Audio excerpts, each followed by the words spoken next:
Mig hefur langað að keyra þennan bíl síðan ég klippti hann út úr einhverju blaði þegar ég var 5 ára. Og í dag ég loksins að uppfylla þann draum. Ef að fólk býr sér til bucket list, svona hlutir sem ég ætla að gera áður en ég dey og allt það, að ef ég ætti svoleiðis lista, að þá væri þessi bíl á þeim lista.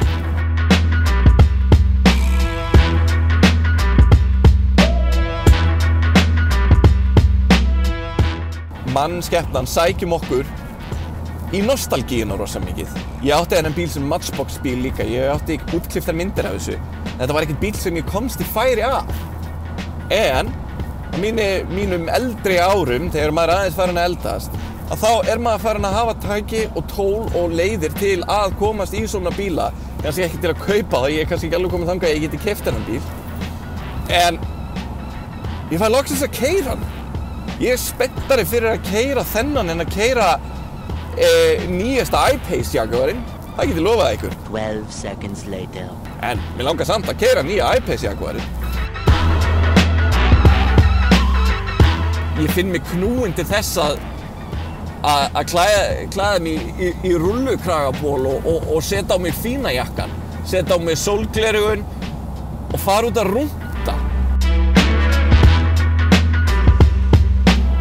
Það ekkert pláss fyrir krakkana aftur í, það er það sem við viljum. Við viljum ekki hafa krakkana aftur í að sparka aftan í sætin hérna og eitthvað svoleiðis.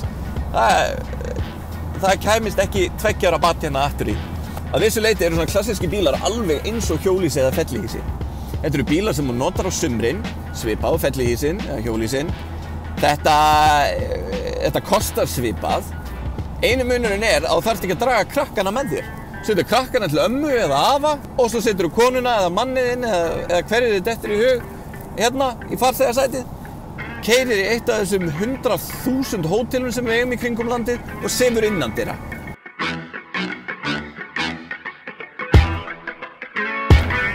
Ég heyrði eina mjög skemmtilega sögu af þessu bíl að í kringum aldamótin þá voru höfð slétt skipti á þessum bíl og einbýlishúsi á Álftanesinu. Ég veit ekki alveg hvað ég á að segja þau skipti, annað en að fasteigna verður væntanlega farið upp úr öllu valdi.